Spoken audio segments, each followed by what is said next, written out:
คนไม่มายำกับดักเริ่มยักเนาะตั้งแต่ก่อนหน้าสานนี่มันก็บ่มาเบิ่งฟ้าอากาศนี่ก็คือว่ามืดครึมยาฟ้าลมฝนตกแห้งเลยบ่ได้มายังมา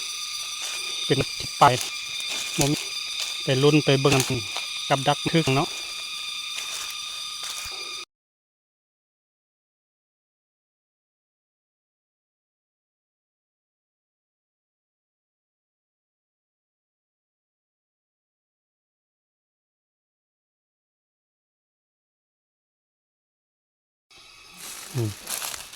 ใส่กับดักนี่ใส่บนกองมักซอนะมักซอนะโอ้มันยังละมันไก่มันนกนี่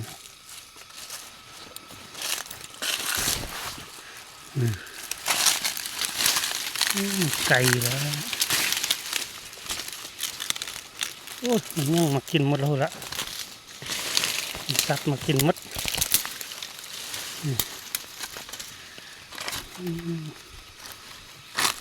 ไก่ป่าสัตว์มากินหมด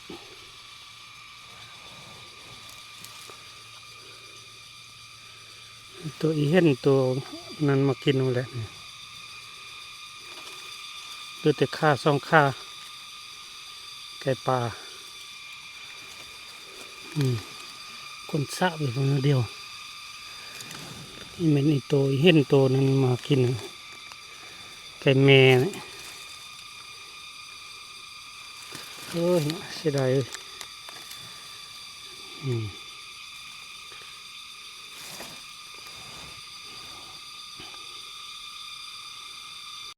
ดักคือไก่ป่ากับบัไดซ้ำ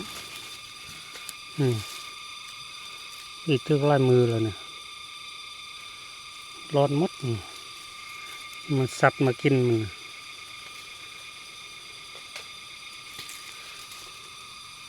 เลือดแต่ข้า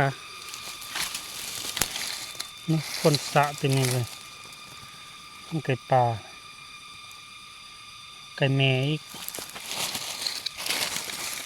กระดูกเนี่ยก็บ่เห็นสักอย่างหัวก็บ่เห็นพี่แมันเงี้ยมันยังมากินอันนี้โอ้นี่หอยหลาก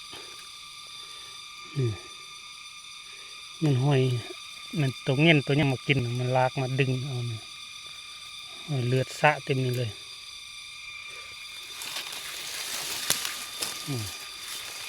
ใส่อยู่บนนี้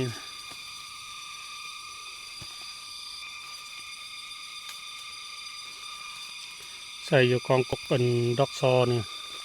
นี่มักซอกับว่ากระไล่เนี่ย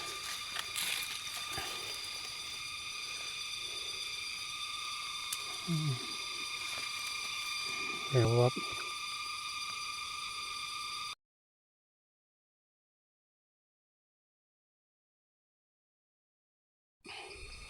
มันอยู่ในนี่เติมร่างหนึ่งเป็นรุนบึงมีแม่งทึ่งมีหอยไก่เขี่ยไล่โอ้มีขี้ตัวเงี้ยตัวเห็นตัวนั้นนะที่มันมาอยู่เนี่ยหอยเขี่ยตะเกียวหอยไก่เขี่ยนะเกียงมั้งนี่คือคนน้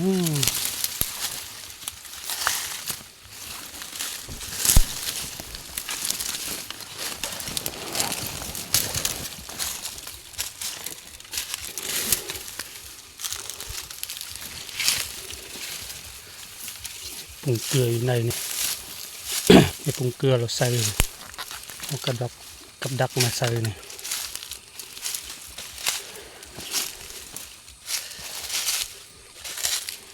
มันว่าจะบ่มีเนี่ย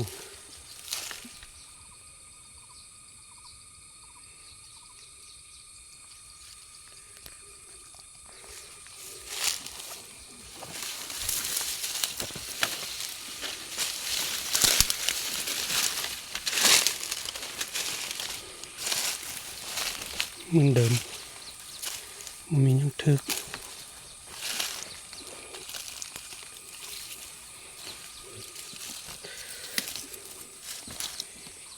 นี่เห็ดปรุงเกลือตัวนี้ปรุงเกลือนะ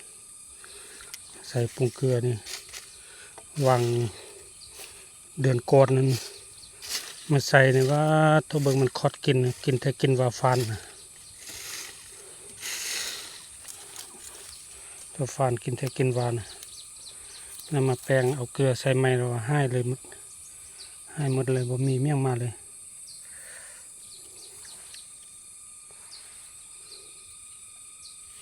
มีแต่หอยไก่เคียบนกับดักเราใส่บนนี้เนาะวันนี้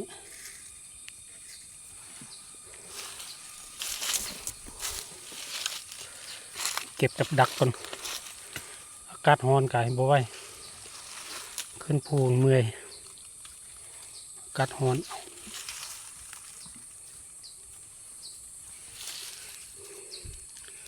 นี่อากาศร้อนแท้ร้อนบานเนี่ยอันนี้มักซอกกมักซอนี่ก็ไก่จะหมดละยังเต็มน้อยเดียว